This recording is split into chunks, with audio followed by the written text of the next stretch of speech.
Nul, 0. Bon. Quinzino maintenant. En 1942, les Allemands ils sont opposés aux Américains en Algérie. Le lieutenant Powell a sauvé les soldats d'Omaha Beach en 5 minutes. Et je veux pas de gosse moutarde avec mon steak. PS, j'adore Medal of Honor. Mais c'est n'importe quoi. Je vais tester ce jeu et voir de quoi il en retourne.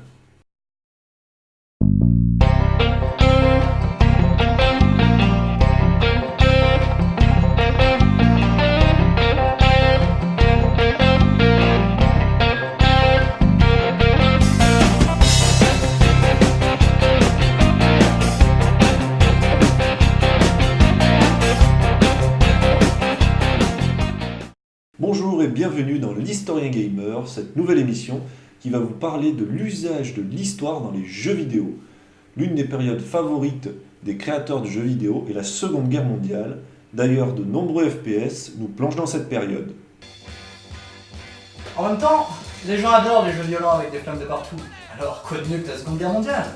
Moi, s'il y a un marché, je réponds à la demande. Et puis, si je peux me faire du pognon en prétendant honorer les anciens combattants, je vais pas me gêner.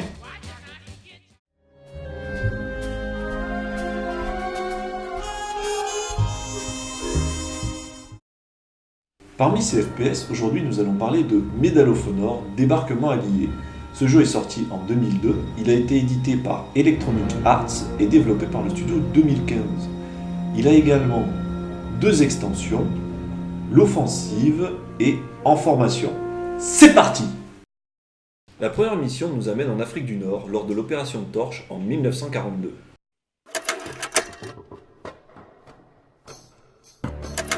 Comme vous le savez, le célèbre Afrika Korps de l'armée allemande a pris pied en différents points clés au sud de la Méditerranée et renforce actuellement ses positions. Notre réaction, en collaboration avec nos alliés britanniques, consiste à débarquer en Afrique du Nord. Cette manœuvre a été baptisée Opération Torche. Les Allemands ont installé des batteries d'artillerie le long des côtes et plusieurs d'entre elles dominent la zone où nous devons débarquer. Un agent des SAS, les forces spéciales britanniques, a infiltré les lignes ennemies à Arzou, en Algérie. Ah, il nous met dans l'ambiance le briefing, pas vrai? On a envie de se frotter à l'Africa Korps. Sauf que l'Africa Korps n'a jamais mis les pieds en Algérie. Bon. Devinez qui s'est opposé aux Américains et aux Anglais en Algérie ainsi qu'au Maroc. Allez, devinez. Je suis sûr que vous avez une petite idée. Non? Vous êtes sûr? Attention, réponse.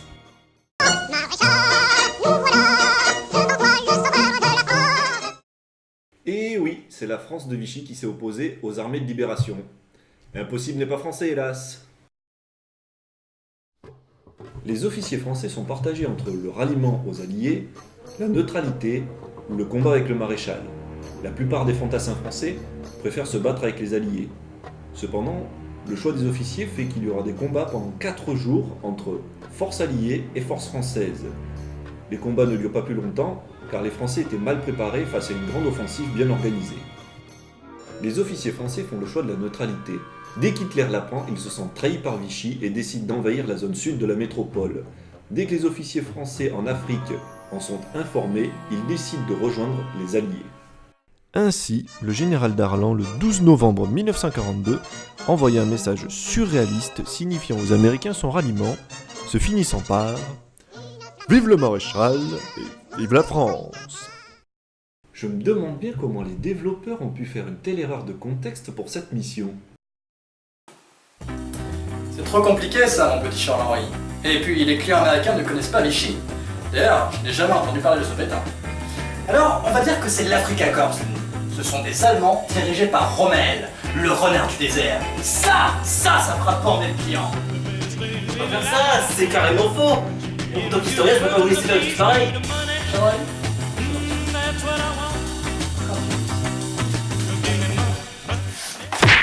Alors, Charles-Henri, l'Africa Korps, elle est encore en Algérie, oui ou non? Oui, c'est ce que vous dites. Ceci dit, parmi les bons points de la mission, l'OSS est bien dans son rôle, c'est-à-dire le sabotage et l'espionnage. Ensuite, la carte du débarquement en Afrique du Nord est correcte, ainsi que l'indication du quartier général d'Eisenhower qui était bien placé à Gibraltar. Autre bon point, Dans le jeu, le fusil M1 Garand ne peut pas se recharger en milieu de chargeur, ce qui était effectivement le cas. C'est précisé d'ailleurs dans la lettre du colonel Hargrove, lors de l'écran de chargement. Ce qui n'est pas très logique d'ailleurs. Tout comme cette phrase qui la précède dans la lettre du colonel. Tenez, Powell, voici une arme dont vous ne vous étiez pas servi lors de votre première mission. Et n'oubliez pas, vous êtes le second en grade, ce qui vous permettra de mener une offensive à la tête de nos arrières. Colonel, ça ne veut rien dire. Ouais, mais ce sont les ordres.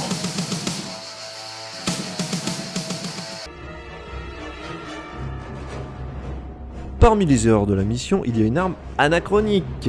Dès le premier affrontement, on voit un soldat allemand qui utilise un Panzerschreck, arme développée en 43, mis en service en 44, je rappelle que nous sommes en 42. Patron, il y a quelque chose qui ne va pas. L'anti-char allemand en Panzerschreck n'existait pas en 42. C'était donc pas le maître du jeu. Mais c'est passionnant ce que vous dites, Charles-Henri. Passez-moi votre livre, s'il vous plaît. J'en ai rien à foutre! Je venais de présenter le visage, j'avais du mal à lever du spectacle! Et ce que je veux, c'est parce que le client le veut! Compris? L'erreur est plus subtile au sujet du char Tigre qui est présent avant le débarquement. Or, c'est précisément parce que les Alliés débarquent en Afrique du Nord que les Allemands envoient leur tout premier char Tigre en Tunisie dans les semaines qui suivent. Ah, on aurait préféré les avoir avant pour repousser l'ennemi en Libye. Vous n'auriez pas un peu d'essence? J'en ai plus que pour faire 50 km. Ah non, moi je suis juste caméraman, désolé. Danke quand même. Benzine, bitte, benzine. De l'essence, s'il vous plaît, de l'essence. Benzine, per favore. Les concepteurs du jeu ont eu littéralement la fainéantise de changer le nom de la mitrailleuse, qui certes en général est une MG42, sauf que sur la Jeep de la mission 1, c'est une Browning 1919 de calibre 30. Et le pire, c'est qu'ils l'ont marqué dans la lettre du colonel Hargrove. Bon, allez, à leur décharge, l'erreur est rectifiée dans l'extension. D'autre part, on ne sait pas d'où sort la Jeep américaine alors que le débarquement n'a pas encore eu lieu. La deuxième mission nous amène en Norvège, dans une base de sous-marins allemands, les fameux U-Boat. Alors là, pas de souci sur le contexte, il y a bien eu une base de sous-marins bunkerisés à mort au port de Trondheim, en Norvège. Dans le briefing, on nous explique que les sous-marins allemands posent encore de gros soucis aux flottes alliées en 1943. Jusque-là, c'est juste. Après, on nous dit que les Allemands ont mis au point une sorte de radar, le Naxos, qui permet de détecter les ondes sonars. D'après ce que j'ai pu trouver sur le sujet, ce n'est pas tout à fait ça. Le Naxos serait l'évolution d'un appareil inventé par les Français sous l'occupation, le METOX, qui permettait de détecter les ondes radar air-sol, c'est-à-dire les ondes radar émises depuis un avion à la recherche d'un sous-marin. C'est-à-dire que le sous-marin pouvait savoir si un avion le recherchait. Seulement le METOX émettait des ondes résiduelles qui pouvaient trahir le sous-marin, c'est-à-dire que l'avion finalement arrivait à détecter l'appareil qui était censé permettre au sous-marin de ne pas être détecté. Je ne sais pas si vous voyez le problème. Du coup, le Naxos a été inventé et lui, il n'émettait pas d'ondes résiduelles, le sous-marin devenait un fantôme.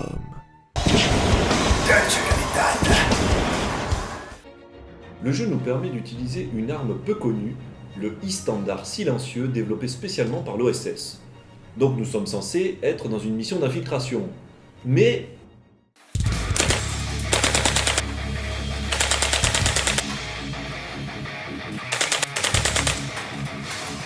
Salaud de moche, fallait pas buter mon pote griot.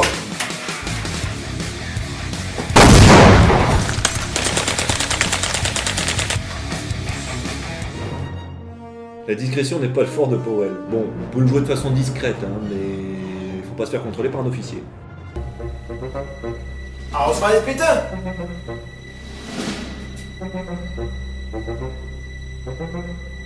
Ah! Il ne me semble pas que vous soyez mon ami Erwin! Alors!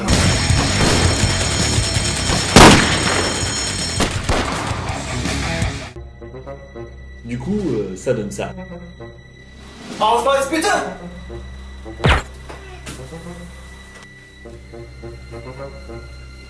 Ben, je vais te poser une question. Bon, tu les as mis où?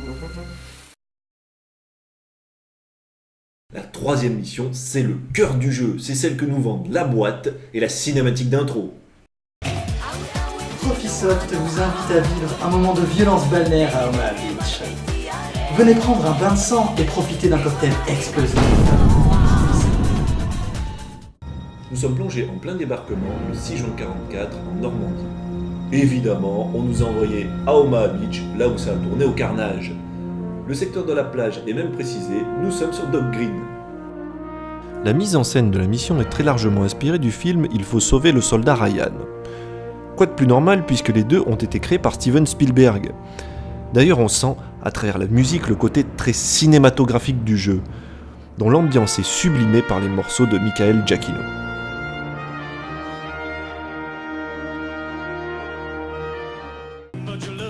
Yes, Mr. Spielberg. All right, Mr. Spielberg. Oh, brilliant, sir. Ah, as you wish. Charles-Henri. Oui. Monsieur Spielberg, vous parlez. C'est vrai. Non, je déconne. Cassez-vous.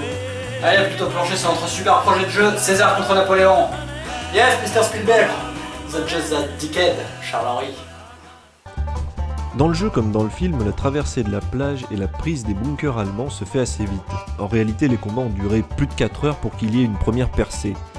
Dans le jeu, ils ont abrégé, bon, c'est normal. Mais de là à passer ça en 5 minutes, c'est dommage.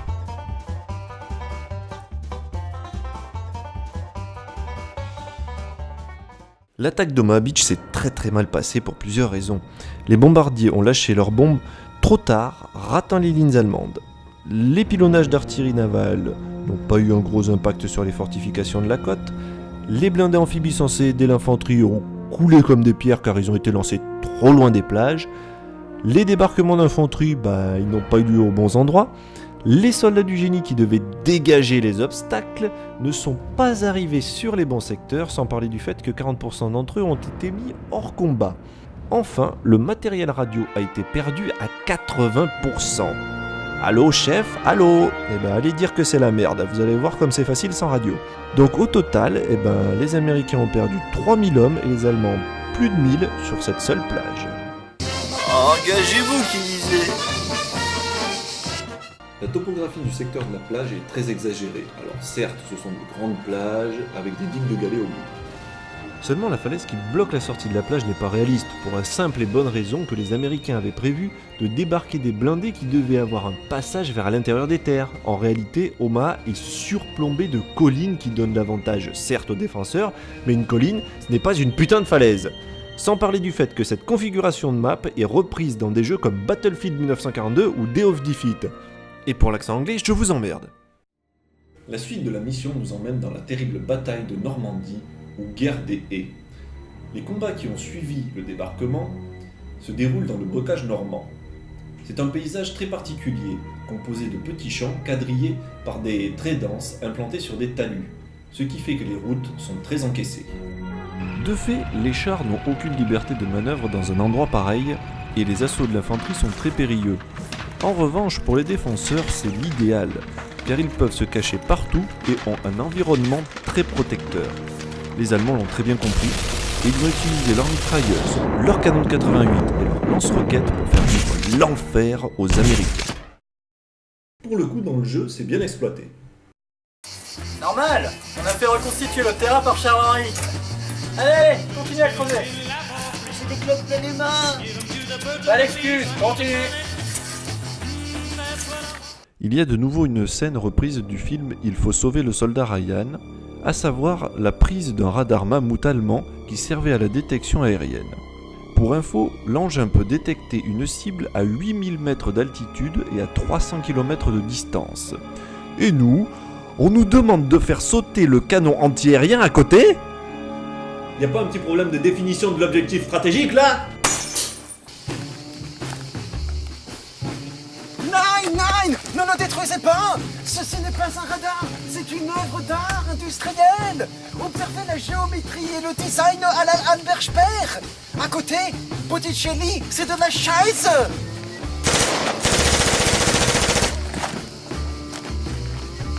Bon, je vais tout de même faire sauter le canon. À la fin du niveau, il faut détruire une batterie de Nebelwerfer, qui sont des lance-roquettes multiples de gros calibre.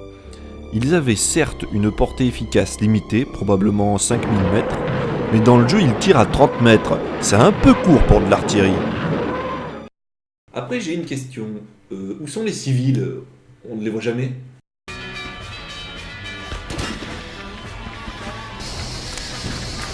Bonjour mon fils.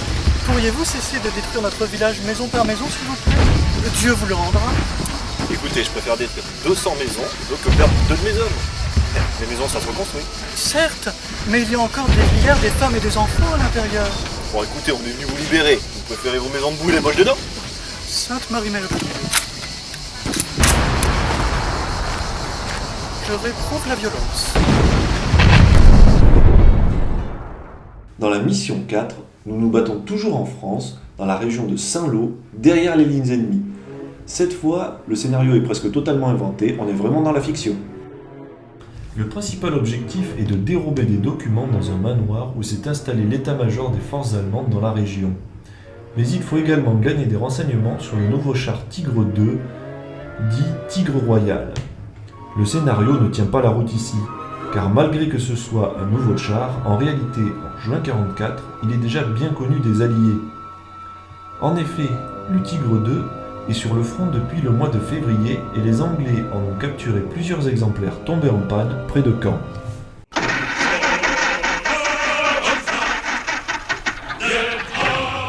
Friedrich, ce n'est pas le moment de nous faire le coup de la panne, grand fou. Sinon, Powell a suivi les conseils de discrétion que lui a donné la résistance. Vous êtes l'agent américain? J'espère que vous n'avez pas eu trop de problèmes pour arriver jusqu'ici. Il vaut mieux que vous n'utilisiez pas vos armes habituelles, elles sont beaucoup trop bruyantes.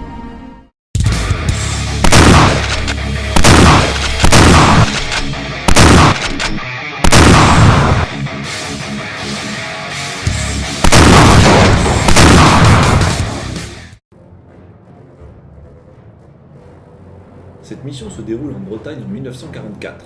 Elle s'appelle les derniers jours du Tigre, ce qui en soi est faux puisque les Tigres des deux modèles ont sévi jusqu'à la fin de la guerre. Le scénario de cette mission est très largement inventé puisqu'il s'agit de dérober un Tigre 2 à Landerneau pour prendre un pont à Brest. La mission commence par un rude combat de rue entre snipers. La mise en scène est là aussi très inspirée du film Il faut sauver le soldat Ryan. Même chose pour la ville à la fin du jeu, la ressemblance entre le pont dans le jeu et dans le film est frappante. La situation est presque la même, on retrouve un détonateur près du pont, des chars qui s'en approchent et des avions qui les bombardent. Le cœur de la mission, c'est le combat à bord du char Tigre 2. Et là, on peut relever des incohérences encore une fois. La vue sur le char est peu réaliste comparée à d'autres jeux comme Red Orchestra. Les combats de chars comportent de sérieux problèmes. Il me faut tirer 3 fois sur un malheureux Panzer IV, alors que le Tigre, qui est quand même beaucoup mieux blindé, peut être détruit en un coup. Dans la réalité, le Tigre 2 pourrait détruire n'importe quel char à bout portant ou même à grande distance. Ah! Ce serait vrai si on arrêtait de tomber tout le temps en panne?